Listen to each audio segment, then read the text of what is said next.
Okay, so UFC 201. Don't really care about the fight, gonna be honest.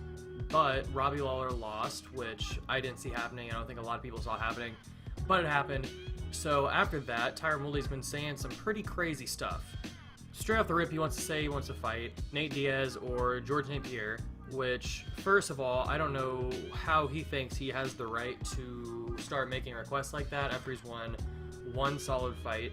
I've never been a huge fan of Tyron Woodley, even though he has been around for a while, and I give him props for that. But for the most part, besides this fight, I haven't seen him do something very crazy or very good for a pretty long time. In fact, I don't really know how he got this title shot. When Michael Bisping got the title shot, when Chris Weidman had to pull out, everybody was saying that it's going to be the easiest title fight in title fight history, which I don't agree with because TJ Dillashaw fought Joe Soto, I think it was who it was in the fill-in, like a one-day fill-in thing. But anyways, I think that was this fight. Okay, so I'm going to go down his last couple fights before this one, okay?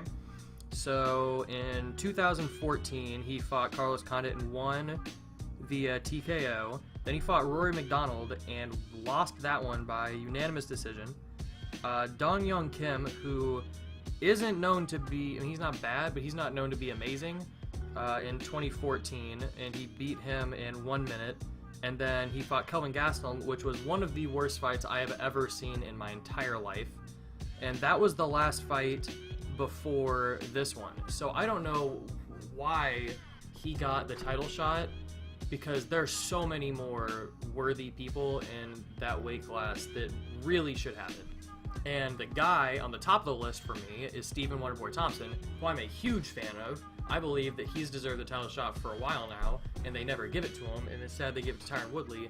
Then when Wonderboy, who comes up and says, hey, I've been beating everybody, I think I deserve a shot, Woodley's like, no, you can just stay in your little corner. I'm going to fight the big people who I say are Hall of Famers, who are really old and haven't fought for a while, and they're going to give me money. Okay, so Stephen Thompson is 13-1, and his last 5 fights were Robert Whittaker, who he beat in the first round by TKO, Patrick Cote, who he beat by decision, who's known to be pretty decent. He's not as good like lately because he's getting a little bit older. Then Jake Ellenberger by spinning hook kick knockout. Jake Ellenberger is doing pretty good recently. Johnny Hendricks, who is also doing very good recently. He TKO'd him in the first, and then he just beat Rory McDonald. So I think that that win streak is way better than the crappy win streak that Tyron Woodley has put together. So because of that, Stephen made himself the argument because about, I think it was 5 years ago, Tyron went on a pretty nice win streak. That just shows how old he is. Pretty nice win streak. And he compared himself to Tyron, saying, I've beaten pretty much everybody, why don't I have a title shot? And then Tyron said, this is all from the Errol Helwani podcast, he said, no, because you haven't been in the sport long enough. I'm not sure how that makes a difference because Stephen Thompson isn't that young. Like, I think he's in his early 30s. So he really doesn't have that much to go. And the last person he lost to was Matt Brown. I think he's like 51-0 in kickboxing. Like, he deserves the shot. And just for him to say that, no, I don't want to fight you because nobody knows who you are, is like completely stupid. Like, that's like saying, no, I don't want to fight you because you're good, but you're not going to get me money. Like, it shouldn't be. I understand that since UFC fighters don't get that monetary bonus, kind of like people like Floyd Mayweather would get, who get millions and millions and millions. I think they just said that Brock Lesnar got the most out of any fighter ever when he came back, and it was like 12 million.